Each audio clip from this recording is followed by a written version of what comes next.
Friends, Ajitha കിച്ചണിലേക്ക് എല്ലാവർക്കും സ്വാഗതം. ഞാൻ തയ്യാറാക്കാൻ പോകുന്നത് ചെറിയൊരു കിണ്ണത്തപ്പമാണ്.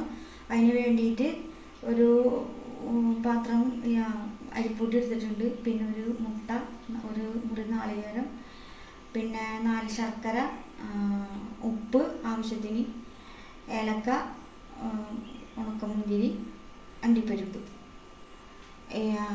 ഇത് അരച്ചതിന് ശേഷം ഇനി കാണണം.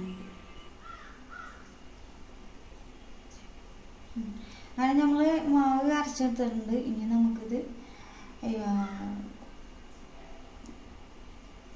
2 മണിക്കൂർ റെസ്റ്റ് ചെയ്യാൻ വയ്ക്കണം.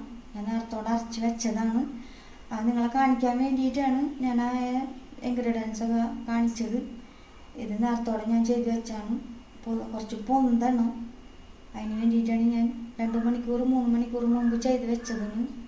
ഇനി ഇത് അപ്പം ഉണ്ടാക്കിയിട്ട് നമുക്ക് കാണാം. അപ്പം റെഡി ആയിട്ടുണ്ട്. അപ്പം എല്ലാവരും ട്രൈ ചെയ്യുക, ലൈക്ക് അടിക്കുക, സപ്പോർട്ട് ചെയ്യുക, ഇതിന് ഷെയർ ചെയ്യുക ഒക്കെ ചെയ്യുക.